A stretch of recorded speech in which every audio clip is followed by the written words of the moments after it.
Heckler and Koch, or HK for short, arose from humble beginnings out of the devastation of post-Second World War Germany. Following Germany's May 1945 defeat, occupying French forces gained control of the Mauser factory in Oberndorf. The factory supplied the French through March 1948, when the facility was gutted and its machines placed on railcars for shipment to a new French location.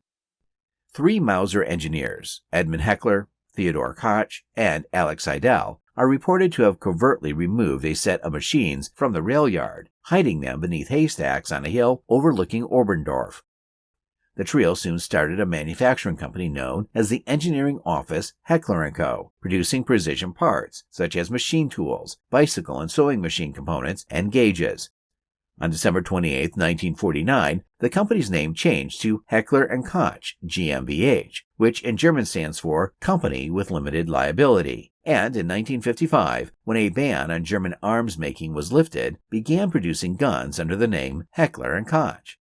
Since then, the company has become one of the most recognized and longest operating weapons manufacturers in the world. In this video, we listed the top 5 best H&K pistols of all time. But before we jump into the video, I would like to encourage you to leave a comment. It will increase my channel's visibility on YouTube. You can write whatever you want, a dot, slash, dash, or simply leave a tactical comment. Thanks in advance. Now, back to the video. Number 5 is the H&K P30. Introduced in 2006, the P30 is a descendant of H&K's previous pistols. Technically, it's similar to the H&K P2000. That's why early prototypes of the P30 were referred to as the P3000, but the name changed quickly to the now familiar P30. However, the differences are in exterior appearance and ergonomics. While in evolutionary development, the P30 boasts plenty of improvements. Foremost among these attributes is the pistol's ambidextrous operation. The slide lock, thumb safety, decocking button, and magazine release can all be actuated with either hand, making the gun extremely versatile. The other major development on this handgun is the presence of interchangeable back straps and grip inserts, making this pistol adjustable for just about any hand size. Interestingly, the P30 was the first H&K pistol to be offered with the Picatinny rail. Earlier H&K pistols used a proprietary design not compatible with any other known rail systems.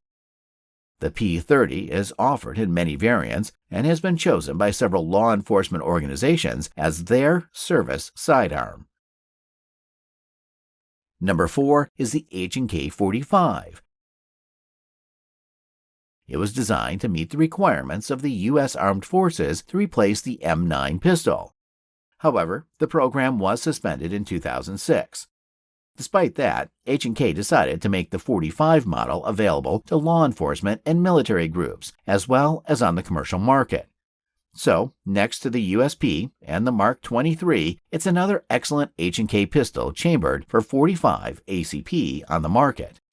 The HK-45 is a full-size handgun, but significant effort went towards making it more ergonomic than the USP by incorporating features found on the H&K P2000.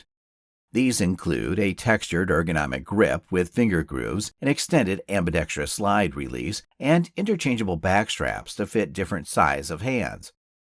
In order to accommodate the smaller and more ergonomic grip, the HK-45 has reduced magazine capacity to 10 rounds versus 12 rounds found on the USP.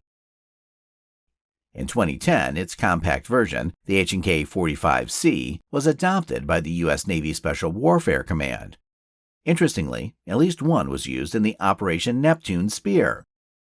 During this operation held on May 2, 2011, Osama bin Laden, the founder and first leader of the Islamist military group Al-Qaeda, was killed at his compound in the Pakistan city of Abbottabad by the Red Squadron within U.S. Navy SEAL Team 6.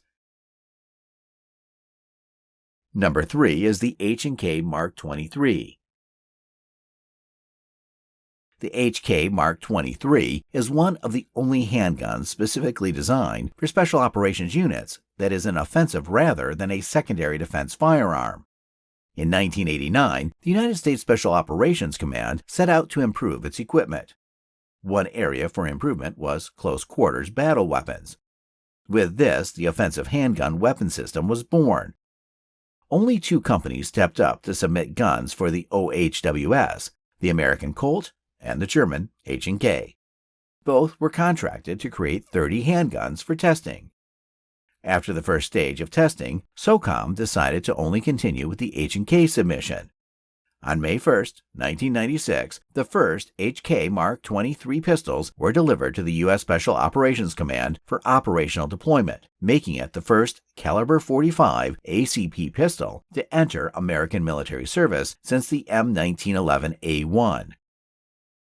The Mark 23 is a large, double, single-action polymer frame handgun designed for exceptional durability in harsh environments.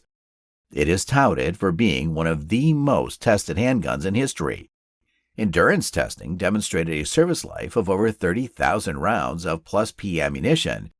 To meet the reliability requirement, the pistol had to demonstrate a minimum of 2,000 mean rounds between stoppages with both ball and plus P ammunition.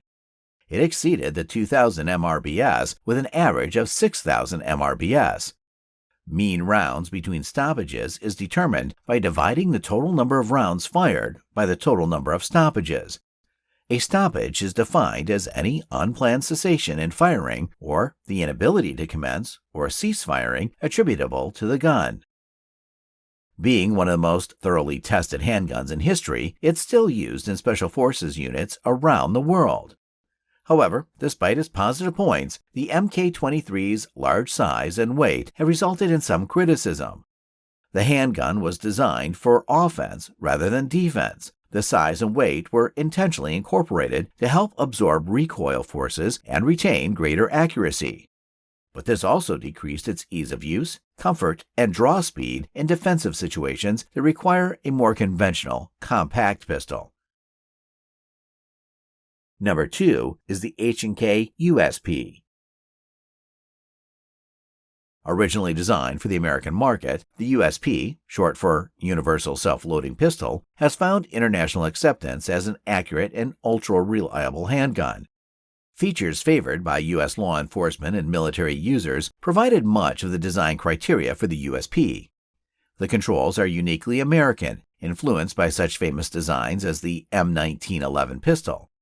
All USPs use a fiber-reinforced polymer frame stiffened by stainless steel inserts at areas subject to stress and friction. H&K pioneered this use of polymer materials in the production of handguns more than 50 years ago with the development of the VP70 Z and P9S pistols. The USP features a modified Browning-type action with a special patented recoil reduction system. This system reduces recoil effects on pistol components and also lowers the recoil forces felt by the shooter. The same system has been tested and proven in the H&K Mark 23 pistol developed for the U.S. Special Operations Command. Although the H&K USP pistol was initially designed to meet American requirements, it soon aroused great interest throughout the world. Germany, the country of origin, equipped the Bundeswehr with this weapon as early as 1994 under the name P8.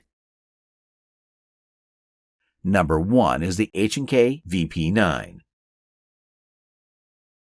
When most think of striker-fired handguns with polymer frames, they think of Glock pistols. There's no doubt that Glock has been the company that brought this system mainstream and has gone on to be the most popular handgun in the world for military, law enforcement, and commercial use. However, there is some additional history that most are unfamiliar with and a firearm that not too many know about. The first polymer frame pistol was not manufactured by Glock. In fact, H&K predates Glock by about 12 years. Additionally, that same pistol was a striker-fired pistol, so you could say there was a pistol created in 1970 that had pioneered two of the major features that make Glock successful. That pistol was the H&K VP70. Although revolutionary in many ways, the VP70 was a failure. Some may say it was due to the unconventional new use of the polymer frame, and others will say it was due to the extremely heavy trigger pull. For 25 years, the German company didn't have and offer any strike-fired pistols. In June of 2014, H&K introduced the VP9.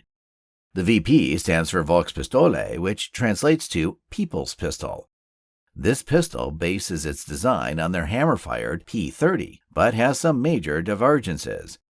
The P30 comes in a variety of trigger configurations, from traditional double action to double action only, and HK's LEM trigger.